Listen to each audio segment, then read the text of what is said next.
Soyez les bienvenus pour ce culte vidéo, ce deuxième culte consistorial pour ce mois de novembre. Nous sommes heureux de nous retrouver, même si c'est à distance.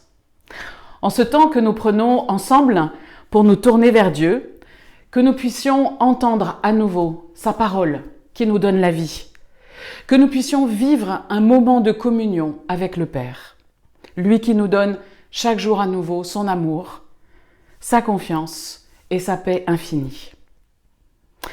Plusieurs m'ont confié cette semaine que ce deuxième confinement était plus dur à vivre que le confinement que nous avons vécu au printemps. Plus dur sur le plan moral, sur le plan intérieur, plus dur parce qu'on perd patience, peut-être parce qu'on est soi-même malade ou des proches et on est inquiet. Plus dur aussi peut-être parce qu'on a perdu des proches. Plus dur parce qu'il fait naître en nous une colère, un sentiment d'insatisfaction, de perturbation, d'angoisse qui ne dit pas son nom. Une violence qui se traduit aussi dans notre monde, dans la vie sociale, dans la vie politique.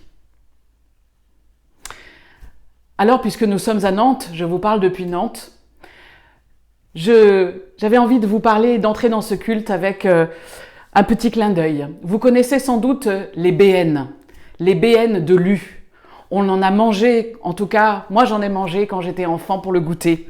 Vous savez, ces petits biscuits carrés qui étaient doubles et au milieu, il y avait une couche de crème à la vanille ou au chocolat. Sur une radio chrétienne nantaise, il y a une émission qui s'appelle « C'est l'heure des BN ». Alors, il y a un petit clin d'œil effectivement à ces goûters, à ces biscuits, mais c'est aussi l'heure des BN, l'heure des bonnes nouvelles. Alors que ce culte ce matin, ce soit un peu pour nous, le moment des BN, le moment de la bonne nouvelle. La bonne nouvelle que Dieu veut nous dire ce matin. La bonne nouvelle qu'il a prévue, qu'il a préparée pour chacun de nous. Mettons-nous à l'écoute et prions ensemble. Je vous invite à la prière.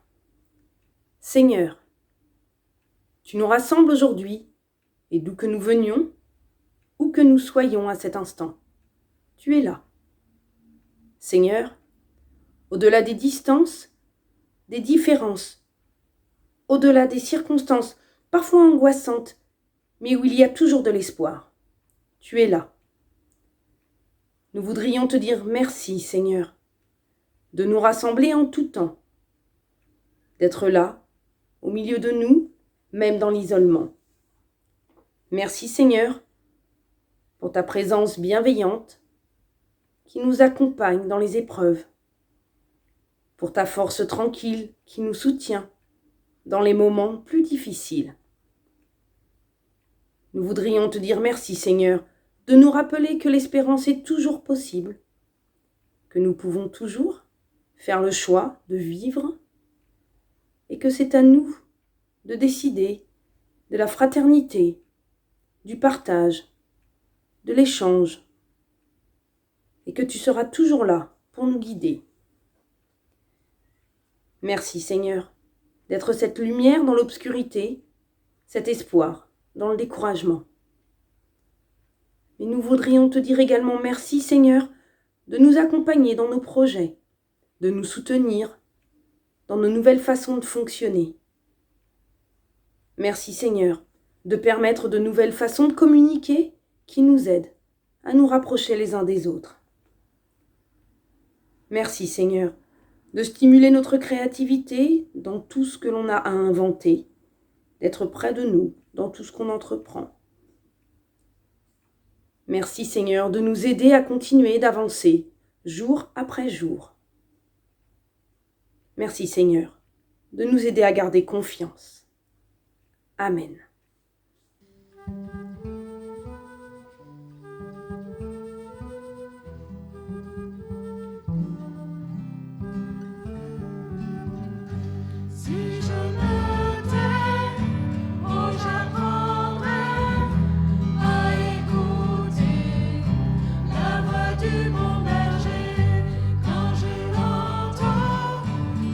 Je comprends qui a payé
Prions ensemble.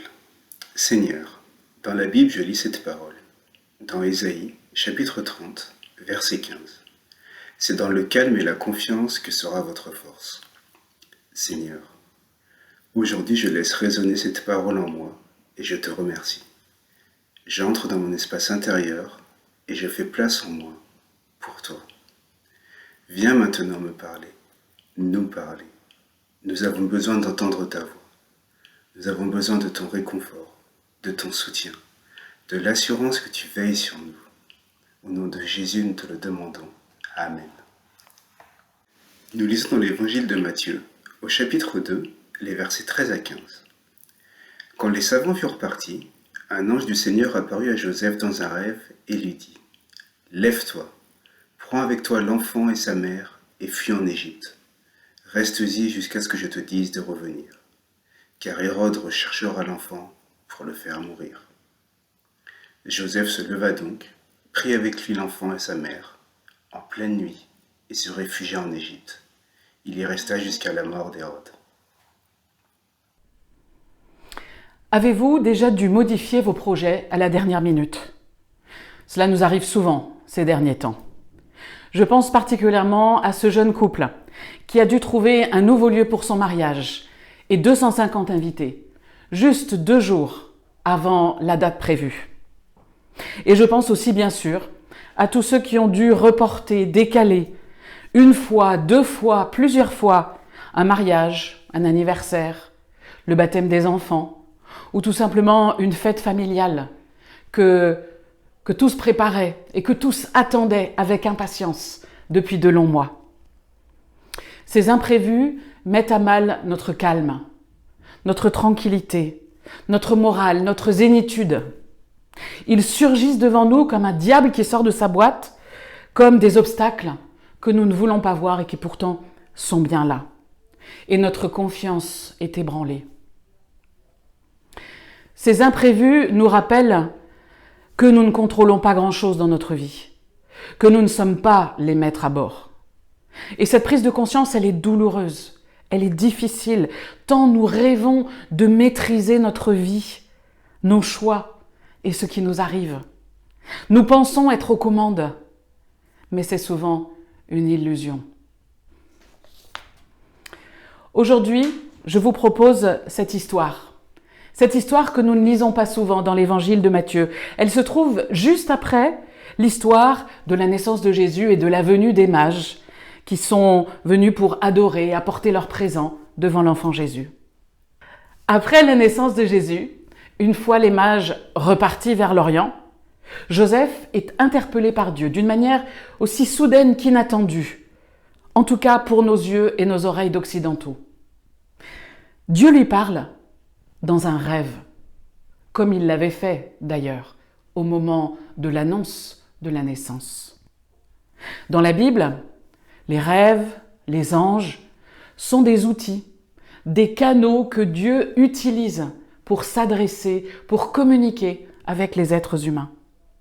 C'est comme une manière d'attirer notre attention, comme une manière de nous dire attention, là, il y a une parole qui vient de Dieu. Une parole qui ne vient pas de nous, qui nous échappe, qui nous dépasse. Cette parole de Dieu, adressée à Joseph, est précise.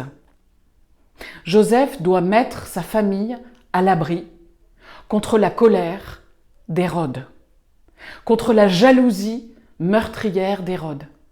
Et il doit fuir en Égypte. Il doit partir en exil vers une terre étrangère.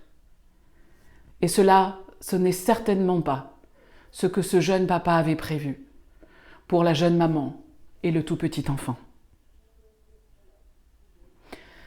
Ce qui me frappe ici, quel que soit d'ailleurs le degré d'historicité que l'on accorde à ce récit, il est là dans nos Bibles pour nous dire quelque chose d'important.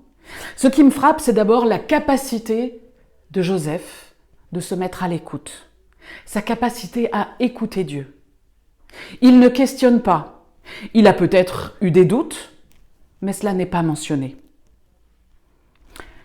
Joseph écoute et se met en route. Et la Bible nous dit qu'il part en pleine nuit. Bien sûr, On peut comprendre que voyager de nuit dans un pays très chaud, en particulier lorsqu'on doit traverser le désert, voyager de nuit, c'est une manière tout simplement d'échapper à la chaleur du jour, surtout avec un petit enfant. Mais je crois aussi que Joseph part en pleine nuit, parce qu'il n'attend pas le lever du jour pour se mettre en route. Il part immédiatement, dès qu'il a entendu la parole de Dieu. En pleine nuit, les voilà sur la route. En pleine nuit, on pourrait l'entendre aussi d'une autre manière. Joseph part en pleine nuit, sans visibilité, sans réellement comprendre, sans savoir ce qui l'attend, sans autre horizon que la parole de Dieu pour le guider et la présence de Dieu à ses côtés, comme une promesse. La fureur d'Hérode va se déchaîner, une fureur meurtrière, sauvage. Un tout petit enfant vient défier les autorités et les puissants du monde. Déjà, la violence se met en route dans l'Évangile. Elle culminera à la croix. En pleine nuit, qui pourrait comprendre ces événements? Notre monde aussi est en pleine nuit, à bien des égards. Et nous aussi, d'ailleurs, nous sommes saisis par l'incertitude, devant l'inconnu, sans visibilité. Nos familles, dans l'incertitude, est-ce que nous allons pouvoir nous retrouver, nous rassembler pour célébrer Noël ensemble? Notre société, notre vie économique, dans l'inconnu, sans visibilité, les emplois, les entreprises, les commerces. Quand vont-ils pouvoir reprendre une activité normale? La violence dans notre société, en particulier dans le domaine social, de si grandes disparités entre ceux qui sont les plus précaires et ceux qui sont les plus riches. Et puis bien sûr, cette inquiétude, cette angoisse même devant ce virus qui continue de progresser de manière complètement aléatoire, qui va laisser les uns sans symptômes et conduire les autres vers la mort. Nous sommes déstabilisés. Nous aussi, nous sommes dans le noir, en pleine nuit. Alors même si Dieu ne nous parle pas dans un rêve, il nous donne sa parole, il nous donne sa présence pour nous guider, pour nous sécuriser et nous permettre de nous mettre en route et d'avancer comme Joseph, Marie et l'enfant, même en pleine nuit. C'est la nuit qu'il est beau de croire à la lumière, disait Edmond Rostand. Je vous invite à la prière.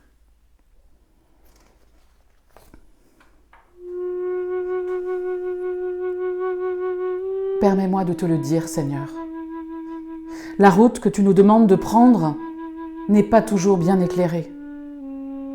Tu nous dis « va », comme tu l'as fait avec Abraham, avec Moïse et avec Joseph, Marie et l'enfant. Et nous voilà en pleine nuit, dans le fond de nos doutes, dans le brouillard de nos épreuves, avec ta parole pour seule boussole et ta promesse pour seul horizon. Nous sommes des gens ordinaires, simples, lents à comprendre. Apprends-nous l'écoute comme Joseph a su t'écouter. Et tu nous l'as dit, je serai avec vous jusqu'à la fin des temps. Apprends-nous, Seigneur, à marcher en pleine nuit, à lâcher nos peurs et nos angoisses pour chercher ta main au milieu des ténèbres. Amen.